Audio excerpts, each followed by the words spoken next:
کامیز شدادی لروسیه هەروەها دڵنیا ڕەحمان ژی لە ئوکراینایە دەست پێکێ ئەس بچمە جەموا هەردوویان لێ بلا ئەو دناڤبەرە گوت و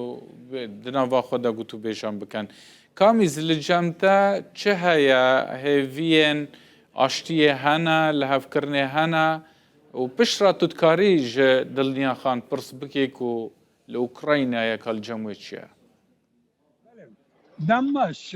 دندار هێوی هەرتم هەیەش خۆ کرێملن هەردم بەردەوامێ دبێژە ئەم ji بۆ گوتبێژن ئامادەیە لێ شەرتیمە ئەوە هەر داوی پوتین گوتو بکو چێ li eniyê şer be çê li ser mêzê gotibêje be em her dê bigîjin armancê xwe ku me hên destpêkê şer de daniye pêşî xwe herî dawî Gerasimov, Valerî Gerasimov serokê biryargeha sereke yani serok erkan ragihand ku me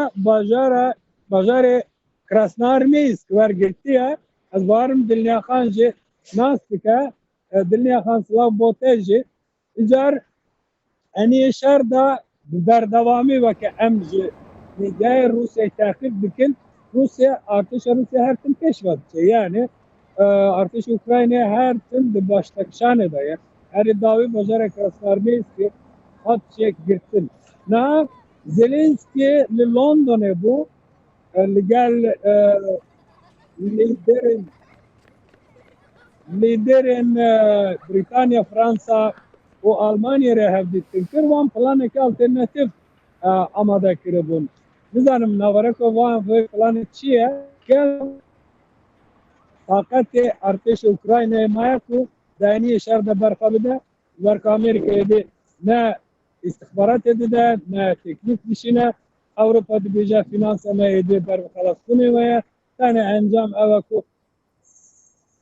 servetên Rûsyayê bicemidinin û bidin Ukraynayê rewş çi ye Ukraynayê de gel çi dibêje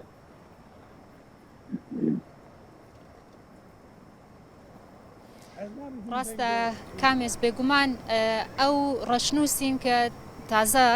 ئامادە کراوە لەلایەن زێلێنسکی و سەرکردەکانی ئەوروپا دوای ئەوە دێت کە سەرەتا ئەمریکا ڕەشنووسێکی 28 خاڵی پێشکەش کرد کە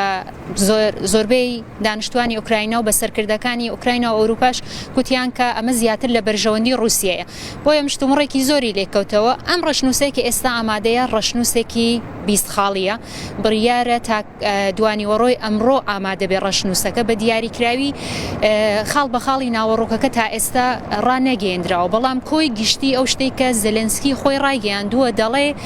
لە ڕەشنووسەکە ئێمە زیاتر تەرکیزمان خستووەتە سەر ئەوەی کە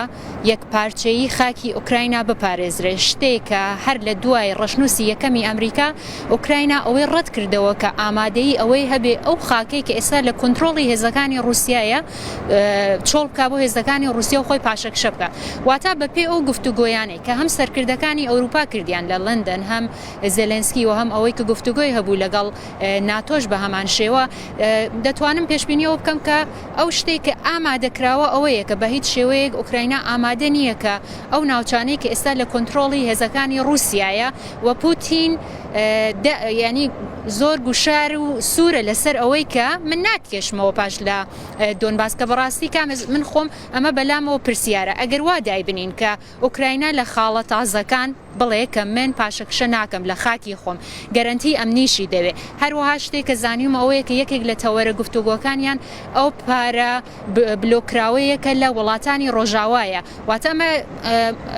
هەڵوێستی ئوکراین ڕوونە لەماوەی یەک هەفتەی ڕابردوو ئەم هەڵوێستەی ئوکراینا ڕوون بووە سێشتە خاکە گەرنتی ئەم نییە و ئێستاش گفتوگویەک تازە کە زیاتر لە سەری وەستاون پارە بلۆکراوەکانی رووسایە کامێز بەڕاستی من دووشت پێم خۆشە لە تۆ بزانم یەک ئەوەی کە ئەگەر ئەم ڕەشنووسە بگاتە دەست ئەمریکا و وا دەرچێت کە ئوکراینا هەموو خاکەکەی خۆی دەوێتەوە تەنانەت بە کریمیایشەوە تۆ بێت وایە پوتین هیچ سازشێ بکە یالانی کەم بە نیوەی ڕازی بێ ئەمە یەک دوو رووسیا ترسی ئەوەی نییە کە هەموو ئەم پارانێک کە ئێستا هەیەی لە وڵاتانی ڕۆژاوە لە دەستی بچێ و بێگومان ئوکراینا داوای کردووە بەکار بهێنرێ بۆ کڕینی چەکی زیاتر بۆ ئوکراینا بەڵێ دنیا خان ئەس دەخوازم ئەمە ژێ فرسەتێ داوی دەست پێ بکەم رووسیا ئەف پارەیە ئەف servetên Rûsyayê ku hatine blok kirin, hatine cem dandin, nêzîkî 300 milyar euroya 200 euro ji wan dixwazin bidin Ukraynayê. Rusya êdî van parayên ji çav de xistiye. Yani herçend nabêje lê êdî dizane ku ev pere neyêviye. Eva ne zêde guva şekil li ser Rûsyayê. Rusya